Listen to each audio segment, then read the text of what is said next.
हिसार के पुराने राजकीय कॉलेज मैदान में शनिवार को कटला रामलीला सभा की ओर से 127वां विजयदशमी महोत्सव मनाया जाएगा। इस दौरान 70 फीट ऊंचे रावण के पुतले के साथ मेघनाद व कुंभकर्ण के पुतलों का दहन किया जाएगा। दर्शकों को भव्य व अद्भुत आतिशबाजी भी देखने को मिलेगी। कटला रामलीला की शुरुआत 1897 में हुई थी। तब से रामलीला और रावण दहन की परंपरा चली आ रही है। इस बार वृंदावन के कलाकार रामलीला कर रहे हैं। बातचीत करते हैं कटला रामलीला के प्रधान सुरेंद्र लोहिया जी से। जी सर, बताएं रामलीला को लेकर। नमस्कार। सबसे पहले तो मैं लोहिया नहीं हूँ।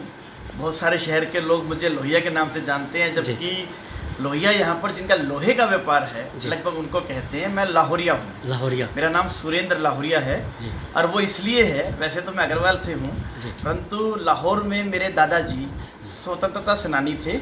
सुभाष चंद्र बोस के साथ काम करते थे।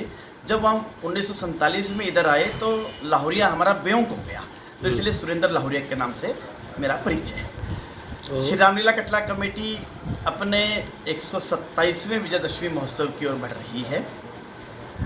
1897 में श्री रामलीला कटला कमेटी का हिसार में गठन हुआ। जब से लगातार श्री रामलीला कटला कमेटी शहर में धार्मिक और सामाजिक दोनों प्रकार के कार्यों में लगातार काम कर रही है। तो जहाँ तक आप समझें कि सामाजिक काम मैंने क्यों कहा, वो इसलिए कहा कि समय समय पर समाज में किसी भी लड़की का कोई विवाह के लिए आवश्यक सामान देना रामलीला कटला कमेटी का कार्य रहा है। किसी भी प्रकार के मेडिकल कॉलेज में एम्बुलेंस देना रामलीला कटला कमेटी का काम रहा है। शहर की शमशान घाटों में जो आज के दिन शहर के सभी लोग उसको प्राय प्रयोग में ले रहे हैं, एम्बुलेंस देना, श्री रामलीला कटला कमेटी सामाजिक कार्यों से भी जानी जाती है। तो अब जो रामलीला हमारी चल रही है, आगे का कार्यक्रम क्या रहेगा दशहरा और रामलीला को लेकर? श्री रामलीला कटला कमेटी ने तय किया था शारदीय नवरात्रों में 2 अक्टूबर से लेकर के 12 अक्टूबर तक के रामलीला और दशहरा महोत्सव होगा।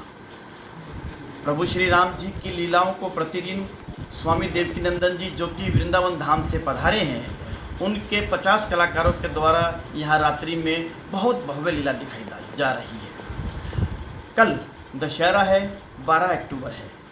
बड़ी खुशी है हिसार वासियों को और प्रदेशवासियों को जान करके कि इस दशहरा महोत्सव में राम जो है यहाँ रावण से युद्ध करने वाले हैं, और इस घमासान युद्ध में रावण का दहन और मेघनाथ और कुंभकर्ण के तीनों का दहन कर यहाँ भव्य आतिशबाजियों के साथ साए रहने वाला है। तो इसमें प्रधान किसी को बुलाया गया, किसी मुख्य अतिथि वगैरह को बुलाया गया इसमें? जी, इस कार्यक्रम में हर वर्ष कोई न कोई दशहरे के अवसर पर प्रांत स्तरीय, कभी हरियाणा के मुख्यमंत्री, कई बार मुख्यमंत्री आ चुके हैं। और इस बार मैं आपको बता दूं कि श्रीमती सावित्री जिंदल जी के सानिध्य में रहने वाला ये कार्यक्रम, इस कार्यक्रम की अध्यक्षता प्रिय डॉक्टर कमल गुप्ता जी और मुख्य अतिथि के रूप में पूर्व मुख्यमंत्री श्री भूपेंद्र जी हुड्डा रहने वाले हैं। टाइम क्या रहेगा इसका कार्यक्रम को लेकर? कार्यक्रम ठीक 4 बजे शुरू होगा और रावण दहन लगभग 6:30 बजे के आसपास संभवतः होगा। मेरा नाम डॉक्टर स्वामी देवकीनंदन महाराज, वृंदावन। जी। तो आप कहाँ से हैं? मैं ऐसे तो जन्मभूमि ब्रज की ही है। जन्म हुआ राजस्थान बॉर्डर का ग्रामीण क्षेत्र है, वहाँ पर। वर्तमान में वृंदावन, श्रीधाम वृंदावन में निवास। तो आप इस जो रामलीला जो लाइन है, इसमें क्या कुछ करते हैं, कब से हैं इसमें? बाल्यावस्था से ही स्कूल में जब पढ़ने के लिए जाया करते थे, तभी से गाने का शौक था जी। और बस वही एक माध्यम बना इस क्षेत्र में आने का। तो ये आपके परिवार से और कितने लोग हैं इसमें? पहले शुरुआत में पिताजी लेके आए थे मुझे जी, और अभी वर्तमान में हम लोग 3 लोग हैं जी। तो सरकार की तरफ से इसमें जो कोई सहायता वगैरह कुछ मिलती है आपको इसमें? नहीं, किसी प्रकार की कोई सहायता नहीं है सरकार की तरफ से, क्योंकि आजकल सरकार की तरफ से सहायता मिलती नियम तो है, जी। परंतु लेने के लिए उसमें घुसना पड़ता है, तो वो तरीके अपने पास में नहीं हो पाते, इसलिए कुछ नहीं हो पाता है। तो और जो कहीं कोई कुछ नहीं भी करते हैं वो लोग सहायता लेते रहते हैं। तो इसमें किस तरह के रोल वगैरह करते हैं? बाल्यावस्था से पहले मैंने भगवान कृष्ण का अभिनय किया था, जी। इसके बाद में थोड़े और बड़े हुए तो राम कृष्ण का अभिनय किया, फिर निर्देशक के रूप में, और फिर इसके बाद में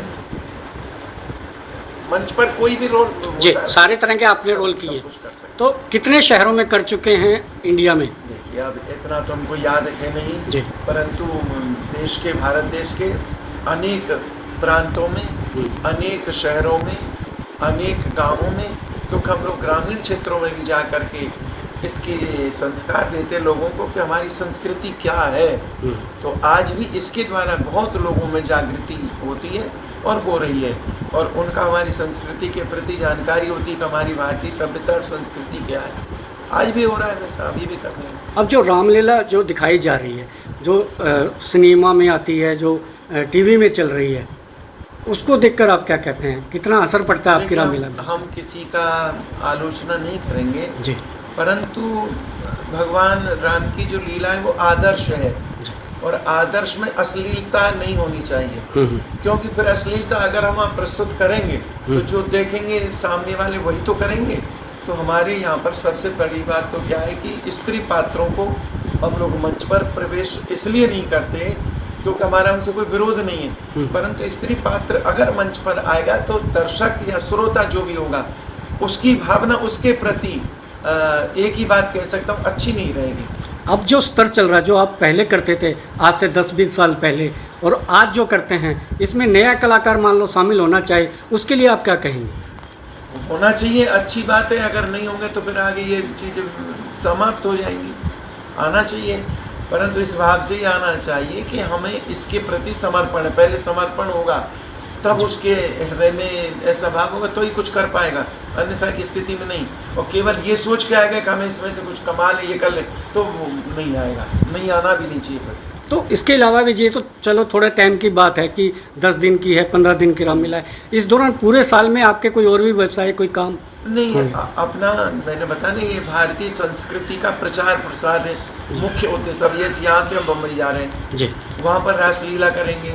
अच्छा। किरगांव चौपाटी पर अब की बार 41वां वर्ष वहाँ पर, वहाँ भी एक संस्था है समुद्र के किनारे, और उस महानगरी में श्री रासलीला का उत्सव करते हैं, वहाँ जा रहे हैं। इसी तरह से यहाँ से आए, बरेली से आए, वहाँ अभी आपके यहाँ हिसार में आए, तो चलता रहता है।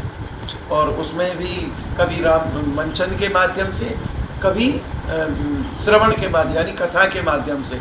तो उसमें इस शरीर के द्वारा श्रीमद् भागवत कथा, राम कथा, देवी भागवत कथा और शिव महापुराण आदि की कथाओं का भी वाचन होता है और श्रवण कराया जाता है। वीडियो डेस्क अमरउजाला.com। अगर आप ये वीडियो YouTube पर देख रहे हैं तो हमारे चैनल को सब्सक्राइब करें और बेल आइकन को दबाना ना भूलें। अगर आप Facebook पर ये वीडियो देख रहे हैं तो हमारे पेज को लाइक करें।